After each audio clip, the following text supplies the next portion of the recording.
नमो नमः। पिछली दो वीडियो में हम सभी ने संधि और समास संबंधी प्रश्नों को देखा। आप सभी से निवेदन है कि ये वीडियो ज़्यादा से ज़्यादा विद्यार्थियों के तक शेयर करें। जो भी कक्षा 9वीं 10वीं 11वीं 12वीं में छात्र पढ़ रहे हैं उनकी आवश्यक ये वीडियो है, उनके लिए बहुत लाभ होगा ऑब्जेक्टिव क्वेश्चनों में। इसलिए आप लोग इनको सब्सक्राइब कर लें, चैनल को लाइक करें, शेयर करें, आपसे निवेदन है। इसमें आज हम देखेंगे लकार संबंधी प्रश्नों को। सबसे पहले लकार संबंधी प्रश्नों में 5 लकार आपके कोर्स में है। लट लकार, लोट लकार, लंग लकार, विधिलिंग लकार और लिट लकार। ये 5 लकारों में सबसे पहले यहाँ पर ध्यान रखना है कि लकार संबंधी जो भी प्रश्न आते हैं तो उससे लगभग 4 प्रश्न बनते हैं। कोई भी एक शब्द जो आ रहा है, जैसे नेश्यामा दिया तो इसमें लकार कौन सा है, पुरुष कौन सा है, वचन कौन सा है और इसकी मूल धातु क्या है, इन चीजों को अपन को ध्यान में रखना है। तो सबसे पहले इसका प्रश्न है पहला, नेश्यामः शब्द दिया है, इत्यस्मिन् पदे धातु अस्ति। अब नेश्यामा शब्द आपने अगर पढ़ा होगा तो आप इसका सही उत्तर दे पाएंगे।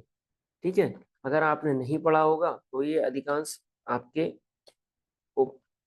लकार गलत है। इसमें नी धातु दिख रही है पर लकार पहचानने में गलती हो सकती है कई बार, क्योंकि लट लकार और लिट लकार एक सा लगता है कई बार। यामा उसमें भी आता है और यामा लट लकार में भी आता है। तो इसमें नी धातु से ने बन जाता है गुण होकर के ने श्यामः। तो ये उत्तम पुरुष बहुवचन का रूप है और ये भविष्य काल अर्थात लिट लकार का रूप है। तो यहाँ पर ध्यान देना है कि ये लिट लकार है, भविष्य काल का है, तो इसकी धातु कौन सी है, नी धातु है।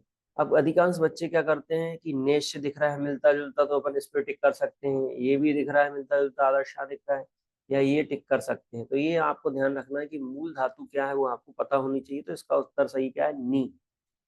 छोटी भी अगर लिखा है तो वो गलत माना जाएगा। ई बड़ी होती है, नी का अर्थ होता है ले जाने अर्थ, तो ले जाएंगे, निश्यामा का अर्थ निकला। दूसरा प्रश्न है इसमें, दूसरा क्वेश्चन देखते हैं अपन, वर्धताम, ये आत्मनेपद की धातु का प्रयोग इसमें किया गया। इत्यस्मिन् पदे पुरुष पूछा जा रहा है, तो प्रथम पुरुष, मध्यम पुरुष, उत्तम पुरुष और महापुरुष। महापुरुष तो कहीं से नहीं आता, 3 ही पुरुष होते हैं, प्रथम पुरुष, मध्यम पुरुष, उत्तम पुरुष। और प्रथम पुरुष को कहीं कहीं अन्य पुरुष भी कहा जाता है। तो संस्कृत में नहीं, हिंदी में प्रयोग ज्यादा होता है। तो इधर ध्यान रखें कि अन्य पुरुष अगर ऑप्शन में प्रथम पुरुष नहीं है तो आप उस पर भी टिक कर सकते हैं। तो प्रथम पुरुष का सही उत्तर है, क्योंकि वर्धताम ये प्रथम पुरुष का द्विवचन का रूप। अब वचन संबंधी नहीं पूछा, अभी पुरुष पूछा है, तो वृद्ध धातु इसमें है। ये भी आपको ध्यान रखनी की धातु कौन सी है इसकी, ये आत्मनेपद में प्रयोग होती है। इस चीज का आपको ध्यान रखना है, कौन सा इसमें प्रयोग हो रहा है धातु शब्द वृद्ध। वृद्ध धातु होती है, बढ़ने अर्थ में प्रयोग होती है, तो इसका ये वर्धताम शब्द प्रयोग हुआ है लोट लकार की अपेक्षा। अब आते हैं हम तीसरे क्वेश्चन की ओर। तो हर इसमें अपन को 4 क्वेश्चन तैयार होना चाहिए। इसमें दिया है द्रक्षंती। ये देखिए ऐसे ऐसे क्वेश्चन पूछे हैं जो आपको लगेंगे तो सरल, पर धातु पहचानने में समस्या हो सकती है। द्रक्षंती इत्यस्मिन् पदे लकार, इसमें लकार पूछा गया है, लट लकार, लोट लकार, लंग लकार और लिट लकार भविष्य काल। तो इसका लिट लकार आंसर है। ये धातु है, इसमें दृश धातु होती है। अब दृश धातु किस अर्थ में होती है, देखने अर्थ में प्रयोग होती है।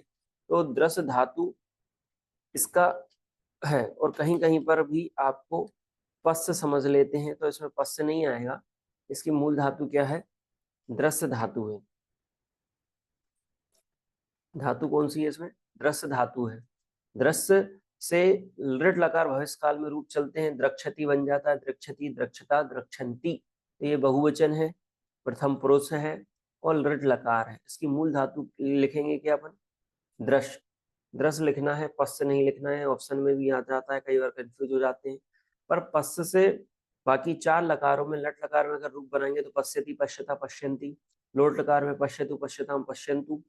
लंग लकार में आपश्यत, आपश्यताम, आपश्यन, ऐसे रूप चलते हैं। और विधि लकार में पश्येत से रूप चलता है। बाकी 4 लकारों में पश्य रूप चलेंगे और 5वां जो लृट लकार इसका आंसर है उसमें दृश्य धातु से ही रूप चलेंगे। इस बात का ध्यान रखना है। और इसमें भी तालव्य शाह होता है, मूर्धन्य शाह या दंत शाह का प्रयोग नहीं होता है। इस बात का भी आप ध्यान रखें। अगला प्रश्न है भवेयु।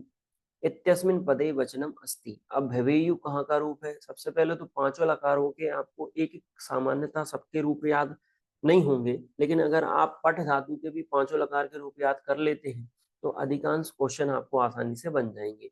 प्रत्यय है जो तीता, अंति, सीता, था, मीवा, वहां, ऐसे याद कर सकते हैं आप। तो भवेयु शब्द में यहाँ पर वचन पूछा गया है, एक वचनम, द्विवचनम, बहुवचनम, तो इसका उत्तर क्या होगा? बहुवचनम होगा, क्योंकि भवेत, भवेताम, भवेयु ये बहुवचन में विधिलिंग लकार में बनता है और इसका मूल शब्द क्या है? भू धातु है। इसमें भू धातु का प्रयोग किया गया है, लेकिन कहीं कहीं पर भव भी लिखा मिल सकता है, तो आपको ध्यान रखना है भू से भव भी बनता है और भव से भवेयु बना है। इसके भविष्य काल में भविष्यति, भविष्यता, भविष्यन्ति चलते हैं। लट लकार में भवती बनता है, लोट लकार में भवतु बनता है, विधिलिंग लकार में भवेत, भवेताम, भवेयु जो यहाँ पर पूछा गया है। तो भव और मूल शब्द भू, इसका अर्थ क्या है? होने अर्थ में प्रयोग होता है। पांचवा प्रश्न देखते हैं। अहम अपि आपणम गच्छामि, ये वाक्य के अनुसार प्रश्न है। अस्मिन वाक्य, इस वाक्य में अव्ययम, अव्यय है। क्या अव्यय पूछा गया है? अहम क्या है, अपि क्या है, आपणम क्या है, गच्छामि क्या है। ये चारों शब्दों को आपको पता होना चाहिए, तो आप आसानी से अव्यय ढूंढ सकते हैं। और मुख्यतः हमने पहले भी कहा कि 10 बार अव्यय आप याद कर लेंगे तो आप आसानी से पहचान सकते हैं, अधिकांश वही पूछे जाते हैं।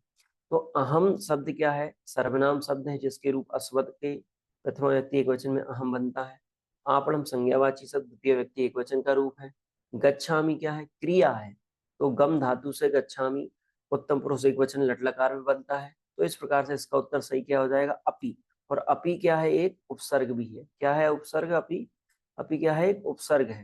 तो ये आपको पता होना चाहिए, अपि उपसर्ग है, तो इसमें पूछा क्या गया है? अव्यय। तो उपसर्ग भी किसका भेद है? अव्यय का भेद है, इसलिए सही उत्तर इसका क्या होगा? अपि होगा।